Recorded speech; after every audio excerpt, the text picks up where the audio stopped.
Hey everyone, it's Amanda, Pineal Painting, Sarasota, Florida. Hey everyone. Well, welcome to another year and welcome to another in the office pineal painting video. I'm sure that everyone was just hanging by a thread waiting for another one of these to come out, right? So basically, I do an in the office video every year, and usually it is for my free repaint program that I do through Pineal Painting, and this is the 4th annual free paint job that I'm going to be doing for somebody. So this is really exciting. This is an exciting time of year for me because I usually try to get them done more closer to the beginning of the year, but it doesn't really matter. It's all just how it works out. And this year it's just worked out like this. So this one I'm going to be starting at the beginning of May. And I just wanted to give you guys a little bit of a backstory to it and basically who I'm doing it for, and show you a couple pictures. So basically, I found this couple during hurricane season back in October. We had a pretty rough one last year. We had a few pretty bad ones come through, and there was an area in Sarasota called Laurel Meadows that was flooded, but not from the hurricane or the storm, but flooded thereafter. And there was a lot of questions and things that swirled around that story.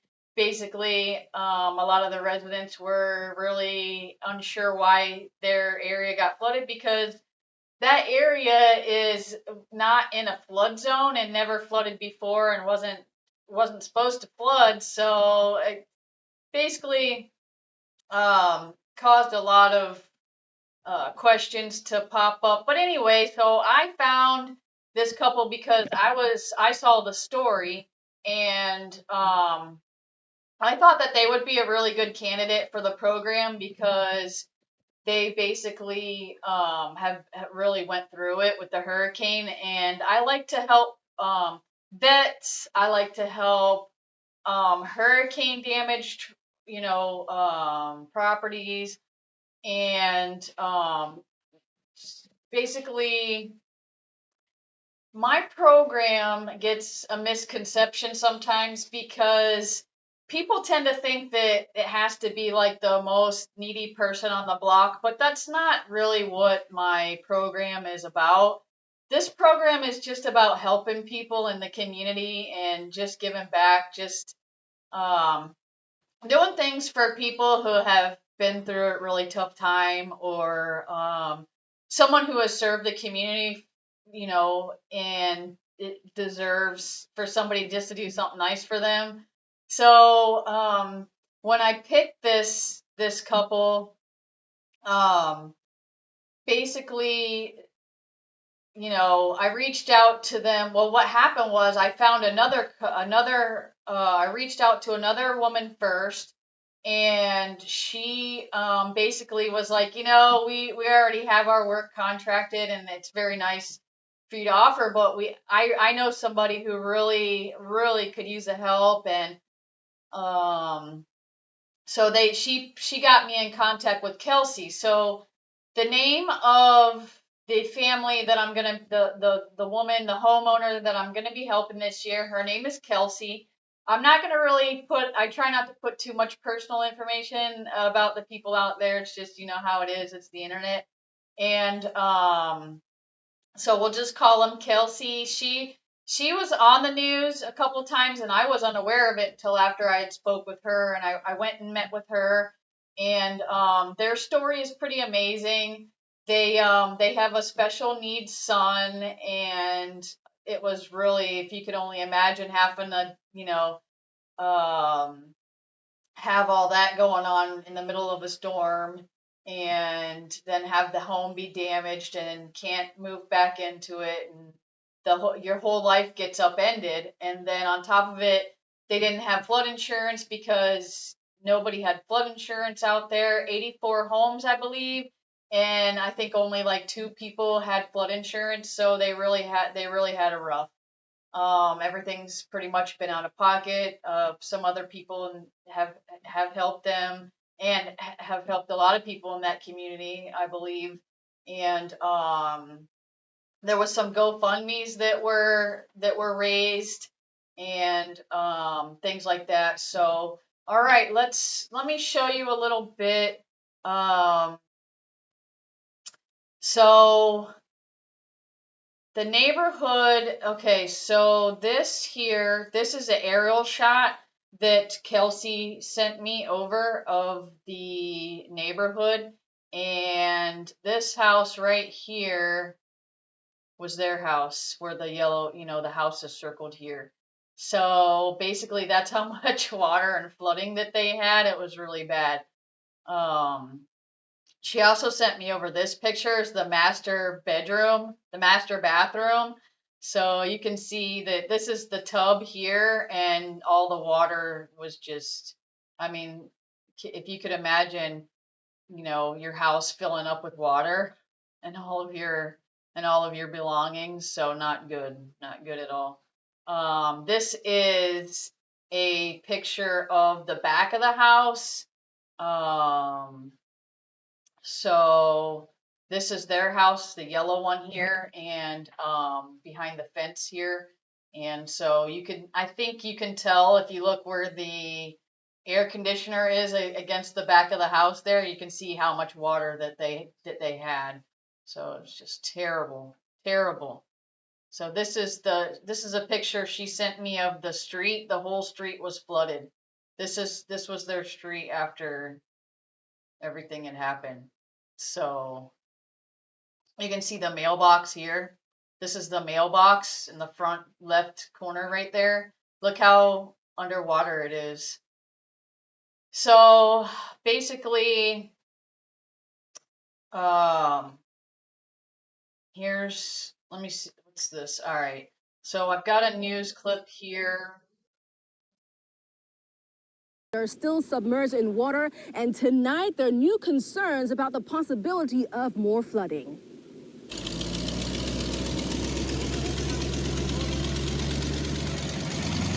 The span of the flooding in Laurel Meadows seems endless as neighbors begin assessing the impact by swamp buggies and kayaks. A little more. Go get more bags. Yep. Like others who live here, My knees are about here. This is where the water was yesterday. You can see. Danielle Mionbet barely made it out before floodwaters took over Monday. 3 hours, we had 3 inches inside, about 6 to 8 inches outside. The neighbor picked me up on a jet ski and a john boat. I was able to pack whatever I could in 10 minutes. Birth certificate, my medical school diplomas, our high school diplomas. After helping others, he's finally getting a look at his own home. Pump water out, cut, start air drying everything, bleach, anti-mold. We're just trying to get there before everybody else can, Homes in the nearby Palmer Lake area and near the celery fields also still reeling from Debbie's impact, an issue some admit they were not expecting to deal with. As of 2 months ago, we were in a non-flood zone. I'd say probably 90 to 95% of our neighbors have no flood insurance. So, we're kind of left to our own. Tonight, Sarasota County leaders say storm damage surveys are now available to homeowners and feedback is essential. Any event like this often and will always bring the question, how can we do better? How can we improve our road system, our infrastructure? How do we mitigate against flood situations? I have hope for myself, but I fear for my neighbors, who are kind of at the end of their work life. And as neighbors continue waiting for all that water to recede, emergency management teams have fanned out throughout the affected neighborhoods in Sarasota County from the local to state. And there's also FEMA agents on ground to assist. But the big warning tonight is for those neighbors trying to gain access to their homes and the flooded areas. County leaders urging you to be very careful as you navigate those areas. Live in Sarasota County, Aduria Chumba, 10 Tampa Bay. This is another one here. Kelsey has the striped shirt on. And she was also interviewed by the news. Don't have flood insurance. This is not a flooded area. But now unimaginable damage from the flooding, leaving bubbling sewage directly behind her backyard. The only way into the Laurel Meadows neighborhood, a boat, or neighbors taking out their personal Humvees and vehicles to give neighbors a peek of the damage. I lost everything, a lot of damage. You put your life into your home. My husband and I did. Every room, you spend months just picking out the right things, and you take years accumulating stuff. And it's gone. Just gone. So, and nobody's owning up. Kelsey Blanton clings to her precious memories as water separates her from her home. Do you ever think you would be in a position where you're like, I need to grab what's important to me, what I can? Never. I never in my entire life. They want to know why the water level is so high. I took their concerns straight to Sarasota County Public Works Administrator Spencer Anderson. Trying to put more water in a full cup, it just doesn't go in. So that's part of the issue. Is there was just a massive amount of runoff from the entire Phillips Creek Basin that all wanted to go to the same place at the same time, and it couldn't all get in. But Laurel Meadows is in flood zone X, not a zone prone to flooding. This is a dry retention pond behind our house. We're not in a flood zone. We don't have flood insurance. The department adamant that there was no pump failure at play here. We saw public utility staff out working Thursday. The neighbors believe construction and county maintenance are to blame. Why don't we talk about artistry that's being built over there and this pipe system they put out here recently that maybe they messed up, or I'm not really sure. I don't know, because they're not going to tell us the truth. We asked Anderson about that too. Not an obvious contributing factor. I'm not sure what's going on with the audio on that one. It didn't sound like that before. Is in the Laurel Meadows neighborhood. That's where some residents who evacuated their homes have been able to return, and they can now get a first-hand look for themselves on the damage left behind. Jeff. Good evening, Keith. Well, we are in the Max Defender 8 Storm Chaser vehicle, a little bit higher up than we normally are. This is also the first time we have been able to drive into this neighborhood. People are just now beginning to get into their homes, assess the damage, and start the long process of cleaning up. As you can still see, there is still some water on the streets here, but today the homeowners were able to return for the first time. Take a look at the difference a few days makes. This is video from Drone 8 from Wednesday, when the streets were still flooded and water was inside of homes. Now, take a look at the same neighborhood from Drone 8 today. The water has gone down considerably. On the ground, the difference to us was considerable. So we have been in this neighborhood since Monday, and when we first drove in, the water was up to these mailboxes. You can see the high water line here. The water has obviously gone down, but there is a lot of work ahead for these homeowners. It's just something you just really can't wrap your head around it. So we're just trying to figure out what's next, what do we do now? The only people supporting us is the community. Greg Gregory and his wife came back to their home today. What do you do now? I have no idea, sir. I don't have the money to fix my home, and so far we're not getting any help. None. They took us inside to see the damage. All the babies' furniture, all their valuables were in our house.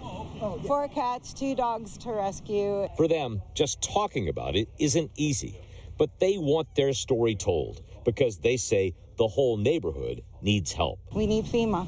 Why are they not helping us? Their neighbor, Kelsey Blanton, says it will take a long time to recover. Lucky if we're in by Christmas. For her, the most difficult thing is trying to explain to her autistic son why they can't go to their own home at night. Then why he can't go home. He keeps saying orange house, brown house. He doesn't know why he can't go home. He can't fully communicate. So how do you explain that to him? Everywhere you look in this neighborhood, there are still homes that have a lot of damage to go through, to bring things out to the streets. It's just very heartbreaking to be in here. I have now reached out to FEMA, by the way. FEMA responded to me by email saying that they do have damage assessment teams on the ground here, trying to see if this neighborhood reaches the threshold of the monetary value for damage needed so that they can then give aid. Of course, we'll keep on top of that to see what FEMA's response is. Live in Sarasota County, Jeff Patterson, 8 on your side. So those are the interviews of Kelsey that I tried to grab off of the internet, and so basically, I'll be going over there to do the samples. They've got a pretty cool color scheme. Her and her husband, they had a few things that that they still needed to do. They wanted to cut back some bushes for me and do a few other things to get the house ready. And I'm gonna go over there and pressure wash it. But first, I'm gonna go put the samples on. So I'll try to document, the process as I go. But I'm just really excited to help them, and I did offer this program and my free repaint services to a gentleman before I found Kelsey, and his wife had just passed away, and he was left there on his own, and he was trying to figure everything out, and he was in the need of a lot of help, and he I met him at the paint store, and I went out and I gave him two estimates, one for the inside, one for the outside. And then I was thinking about it, and I thought, this would be like a really good candidate for my program. I could help him out. And because when I went to do the estimate for him, we chatted for like an hour. I spent just talking to this guy, and he was kind of pouring his heart out to me and telling me about his situation. So I called him, and it had been a few months, like maybe 5, 6 months, and explained the program to him, and he was just like, he turned it down, and that's not unusual. I've had somebody turn me down before, and it wasn't because of their lack of understanding the program, or it wasn't due to the fact that they didn't trust the system or trust the program. They just didn't think that they were worthy enough to have something so great given to them. And he just called me back like the next day, and he was like, I think you could find somebody better that's more deserving. And that's, brings me back to what I touched on earlier, where it doesn't have to be the poorest person on the planet or the worst looking house on the block. It can be. It just doesn't, it's not part of the criteria. Basically, it's just to help somebody, and then maybe they can pay it forward and help somebody else out down the line. It's just all it's about. So when I talked to Kelsey, she kind of was leaning that way too, and I was just like, look, let somebody do something nice for you. You totally deserve it. Like they were, just because they work hard and they've gotten to where they are doesn't mean that they're not worthy of the community coming together and helping them out a little bit when times get tough and disasters happen. That's basically when people need the most help, and I don't mind at all helping out people who are hard workers and have worked so hard towards getting to where they are in life. I actually am gonna enjoy helping somebody out like that. The last person I would want to help out is somebody who didn't want to do for themselves, and wasn't working, and trying to just live their lives and do the best that they can. So I don't look at it like that. You want to do you want to do something like this for somebody who's going to appreciate it. I mean, you're not looking for to be put up on a pedestal or anything, but at the same time, you're not gonna, spend all your time and energy doing, something for somebody who's not gonna do things for themselves as well, So it's just it's a weird thing trying to find. There's like a fine line that you walk when it comes to picking a candidate for the program.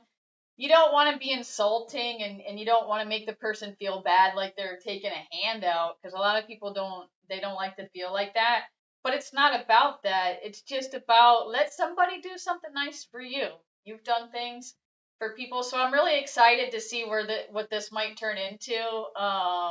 And what Kelsey has vowed to me, she said, I promise you that I am going to pay this forward. So I'm like, this is going to be pretty cool. I'm kind of interested to see if this, turns into something like really might somebody else might get surprised and they might get something amazing, just because she's paying it forward to somebody else. So that's really great.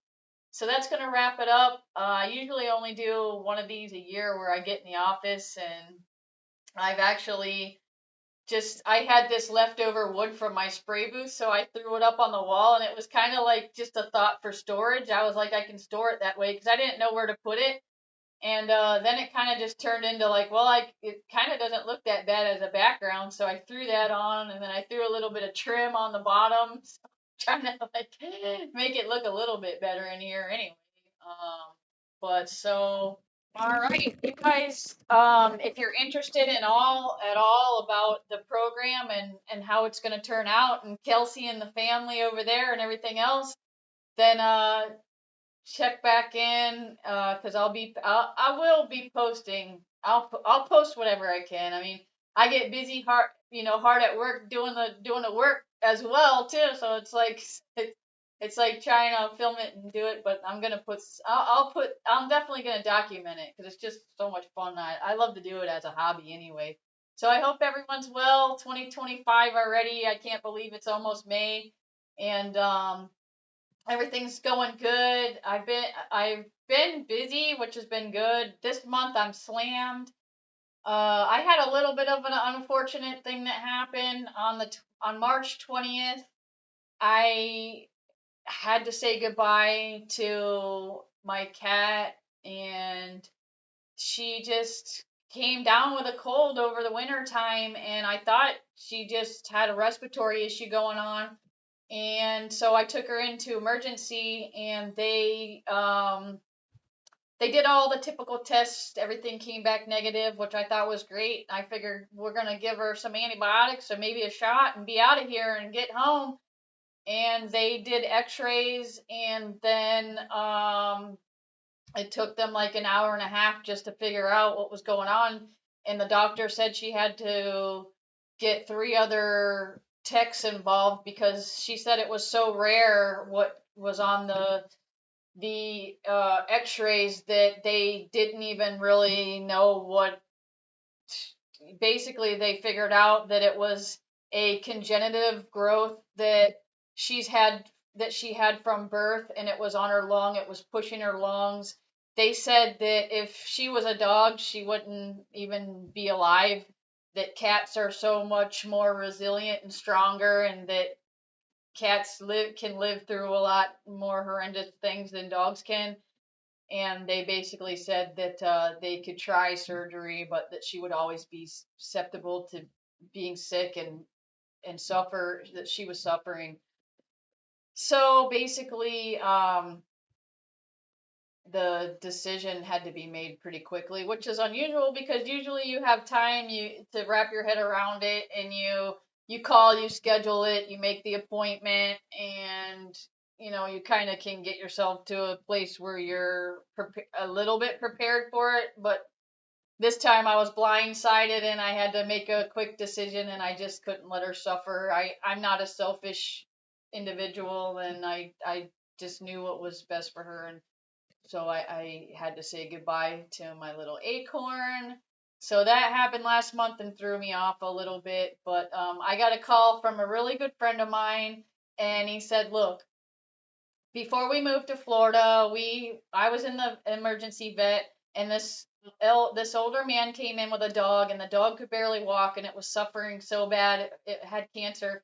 And the gentleman had mentioned that they were going to do another treatment, and my friend said that he said to the guy, like, the dog's pretty bad. And the gentleman said to my friend, well, yeah, but I love him and I want to keep him around as long as I can, the poor dog. So it's nice to have friends that can call and say reassuring things like that. Just let me know that I made the right decision, and it's so horrible. So I wasn't expecting any of that, and I thought we were all, we were just going to go back home and go back to normal. And so after $700 later, you know, I left with nothing but a body and a lap full of tears. So it was it was a very somber day, and it was a pretty melancholy week.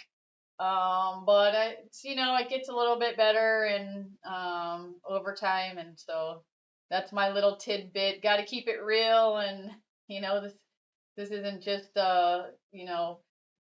this is a real kind of just roughly partially edited page here. So when you come to click on my videos, basically this is real life. So I talk about, the good and the bad and the struggles and the challenges and the amazing things that happen too, just to keep everything, transparent and real. But so I did have that experience.